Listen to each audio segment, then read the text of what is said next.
Hey everyone, welcome back. If you're new here, thanks for dropping by. Bronze Dragon coming at you with a little Golem Overlord news. It's not really so much news, and I kind of don't like to be the person that's FOMOing or putting FOMO into others, but I just wanted to bring this announcement or kind of an analysis to your attention, because if you're not playing Golem Overlord and you're currently playing Splinterlands or Splinter Forge, you really need to look at Golem Overlord. And I'm going to give you some facts as of the status of my account today, which is roughly about 10 to 11 days into the release of the game. So it's less than 2 weeks somewhere. And due to the way that the people that put it together and developed it devised the tokenomics and the burning processes within the game, the part token, which is their main token within the game, is skyrocketing. And I don't want to say it's in the sky. It is over $1. And we'll take a look. And compared to other game tokens, this is doing so well right out of the gate. Now, once again, I'd like to step back and stop FOMOing, but I just want to bring you some current situation, what the current situation is, so that you can take a look at it, and if you're not in on it, decide whether you would like to get in on it. Okay, because I've been in on a lot of these blockchain games, and very few have done with the tokenomics what Yixon and the team has done here. So let's take a look. I put together a small 2-slide show. So it's a very short slideshow. First thing here, I don't want you to consider anything I'm saying investment advice. But if you're already into playing crypto games, pay attention. Okay. Here are my caveats. Right up front, I'm not a free-to-player. Okay, I saw that what this game was doing, and I put a little bit of money into it. Now, with that said, I'm by far just a drop in the bucket compared to the big guys, what the big guys have thrown in there. Okay, if you followed me before, you know I kind of like to get the best value for my buck. With that said, I've put about $100 US into this. Between various other cryptos I had and selling some DEC and some SPS and a few other things, I've pieced together about $100 worth. Okay, and that is since the release of the game, which is roughly a little bit under 2 weeks. Okay, now that'll give you an idea of what I put into it. Now, the second is that attacks are always a variable. I'm going to show you some numbers just on what I'm harvesting. Once in a while, you may get attacked, and they may get some of the part off of you. So that's the second variable. The third variable is I currently have a 7% bonus in effect for guild and good burned to claim ratio. Now this is part, the burned to claim ratio is part of the tokenomics within the game that he's devised, and it's worked really well. We can take a look at the numbers later as far as the token goes, but a very high percentage of the token that has been claimed on a daily basis is being burned by the people playing to up their stats and their staking, basically putting it all back into the game. And this is how he devised it. He has a 75-25% kind of rule going on.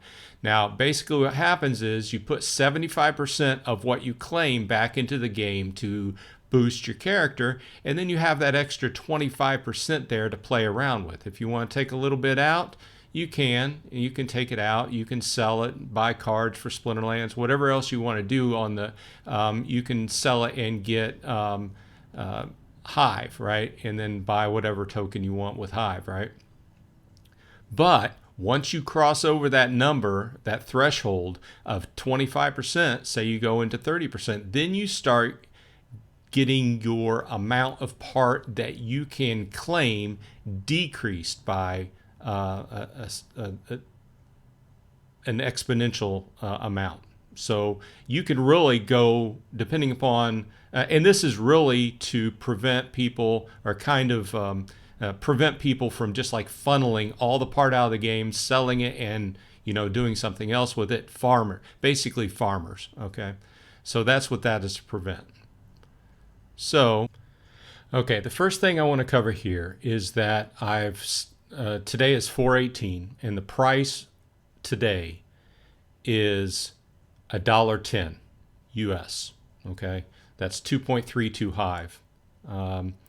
Now the price has steadily risen since the game started from about the 40 to 50 cent range, and it's continued to rise steadily. Okay, now these are my numbers on a daily basis with the caveats that we just talked about. I'm claiming 15 per claim, and each claim is per 8 hours, so that's 3 claims per day. That's 45 part per day I'm claiming. That's roughly 104 Hive, or $50 US per day. Now tell me what other game on the Hive blockchain or otherwise, with an investment of about $100, can net you $50 per day. I'll wait. Put them in the comments if you can think of one. Now, with that said, you can't really, as we discussed earlier, you can't really take all that off. You're only going to be able to really pull up to 25% off.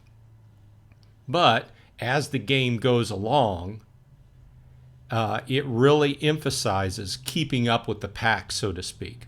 So these numbers are just going to continue to go up. Obviously, the value of part as a crypto token probably fluctuates widely. We all know that. So I never figure that it's always going to go up or always going to go down. But if the last 2 weeks since the game started has shown me anything, is this game has a completely different set of tokenomics, and it's clear that Yixin and whoever on his team that went through this plan to develop it thoroughly thought it out. And it's also in rapid development. I've never seen a game that has had so many changes so rapidly. And of course, not comparing to Splinterlands or other games, they're much bigger, and they have, let's go ahead and go out of this show. Let's go over to Hive Engine and look at tokens. You can see that part is sitting at number 3 under DEC and SPS, and it passed up SPS for a few days. Okay. So you can see, as far as volume, I'm talking volume, okay? And currently, let's see, it is selling for 2.21. So it's going up since I just made that slide I just showed you, okay? So there are several things in place in the game that they've put into the tokenomics to devise the burn ratio, and to keep a lot of the tokens, the part tokens, being burned. So that keeps the value of the token going up. So also, obviously, as with every other game, it depends upon the game continuing to be popular and getting out there and getting the word out there so people will play it, right? So, and there's a lot of other variables going around, and I didn't want to make this video too long, but I wanted to bring it to your attention. So if you're used to getting into games and just soaking a bunch of money up and not getting much out, why don't you try Golem Overlord and just dabble around in a little bit. To get into it, you have to buy the staff. And the staff roughly costs 30 swap hive now, which is roughly, I don't know, 12, 14 bucks, something like that. But you can get in and invest a little bit of money, and I would say that you're going to get that back pretty quickly. Now, obviously, I don't want to come off as this is investment advice, but you can tell I'm excited that the game is doing well. He's listening to the people on his Discord chat, making good changes to the game, and really putting a lot of effort into it. So with that said, thanks for joining me. This is Bronze Dragon with a little bit of Golem Overlord news, or analysis, I guess you would say. If you've enjoyed this, please look in the show notes and use the URL, the link, to start yourself up a Golem Overlord account. That gives me a little bit back. It doesn't cost you any extra. Also, obviously, I'm on YouTube, so I'm going to ask you to please like and subscribe. Have a good one. I'll see you on the flip side.